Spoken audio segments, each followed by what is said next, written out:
You need to find someone to buy what you sell. If you only advertise in places that don't cost you any money, don't be surprised when the couples that call you don't have any money. Watch as Marc shows us the best ways to get the word out about your business and how to convert your warm and hot leads into customers. How much should I be spending on advertising?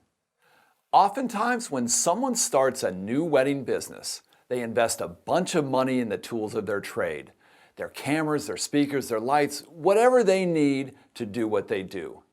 But then they allocate little or nothing to promoting that new business. But in order to do what you do, you first have to find someone to buy what you sell. And that means you have to get the word out. You might think that your work speaks for itself, but it doesn't if no one is listening. There are lots of ways to get the word out about your business that are free. But know that if you only advertise on Facebook, Thumbtack, Craigslist, and other places that don't cost you any money, you shouldn't be surprised when the couples who call you don't have any money. Most people find that the free things don't work very well because everyone else is doing them too. It's so easy to get lost in the clutter. It's extremely rare to find a wedding professional who has been able to build a truly successful business based solely on free social media advertising. A truly effective marketing program combines the free opportunities with those that require an investment. Before we go any further, let's clarify one thing. Advertising, whether it's free or paid, does not bring you business. Advertising only brings you leads. Advertising only facilitates that initial connection between you and the prospective customer.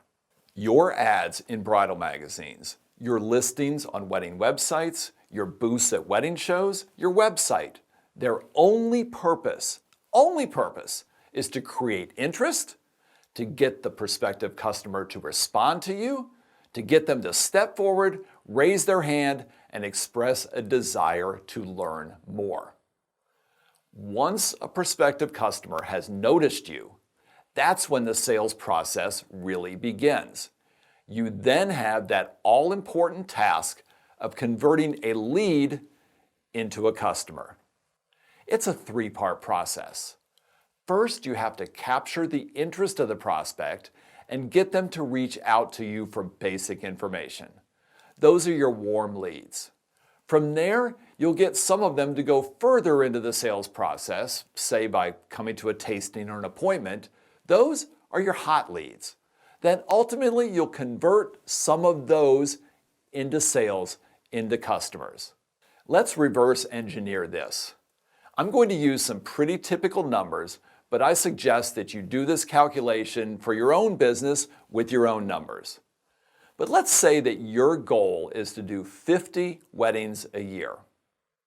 Let's assume that when you get someone to meet with you, you can close the sale half the time. Let's also assume that you typically have to connect with 3 people before you can get one to come into an appointment. In other words, you need 3 warm leads to get 1 hot lead.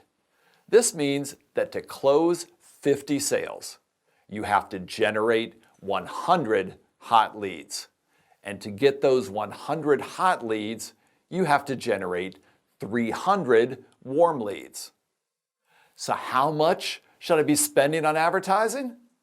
Spend as little as you can, as long as it gets you those 300 warm leads.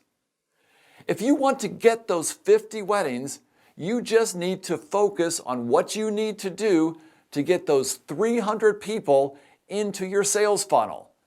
If you do more advertising than you need to, you'll get more people in your funnel than you need to get to your 50. If you do less advertising than you need to, you'll never get those 50. You cannot obsess about how much your advertising costs. Rather, you need to obsess about what you have to do to get those 300 warm leads. Don't be afraid to raise your prices to do a little bit better marketing. You will never regret that decision. When selling to weddings, you are selling to a very, very small segment of the population.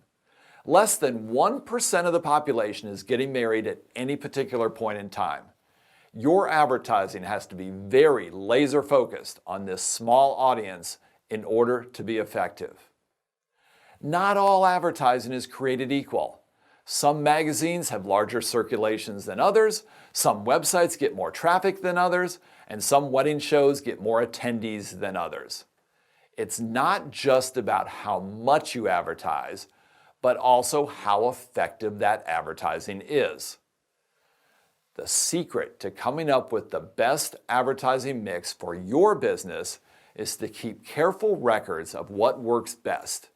You do this by tracking your leads, and that simply means asking every prospective customer how they learned about you. That way you can shift your advertising into the things that work the best.